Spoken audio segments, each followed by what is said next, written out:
गेल्या 7 वर्षापासून स्वर्गीय गंगाधररावजी पांपोळकर यांच्या जयंती महोत्सवानिमित्त जिल्ह्यातील भूमिपुत्रांचा सन्मान यथोचित करण्यासाठी आम्ही जीवनगौरव पुरस्कार वितरण समारंभ आयोजित करतो। हे जीवनगौरव पुरस्कार वितरण समारंभाचे 7वे वर्ष आहे।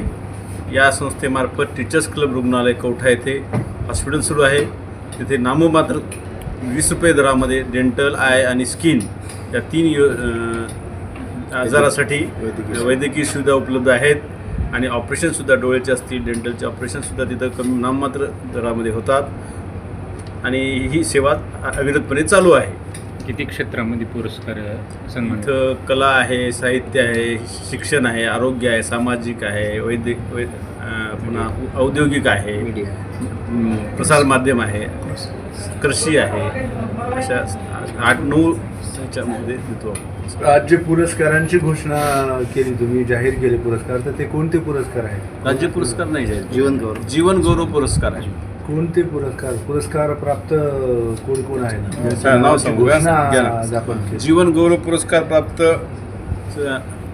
साहित्यामध्ये ज्येष्ठ साहित्यिक शैल नाईक साहेब, आरोग्य क्षेत्रातील डॉक्टर ऋतुराज जाधव साहेब, प्रसार माध्यमातील मान्य संदीपजी काळे साहेब, प्रशासकीय क्षेत्रातील डॉक्टर सुधीरजी देशमुख साहेब, शैक्षणिक क्षेत्रातील मान्य श्यामल पत्की मॅडम, सामाजिक क्षेत्रातील बाबूरावजी केंद्रे, उद्योग क्षेत्रातील भारत रामिनवार, कृषी क्षेत्रातील यशवंतराव होळगे, कला क्षेत्रातील शाहीर रमेश गिरी यांना जीवनगौरव पुरस्कार देण्यात आले आहे।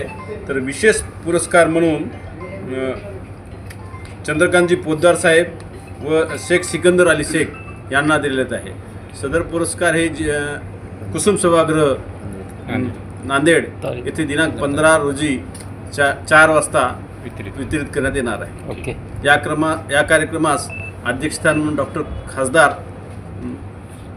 गोपछडे साहेब, प्रमुख पाहुणे म्हणून खासदार रवींद्र चव्हाण साहेब आणि कुलगुरू मनोहर चास्कर साहेब हे उपस्थित राहणार। पुरस्कार वितरण सोहळ्याला कोणी यायचं की नाही?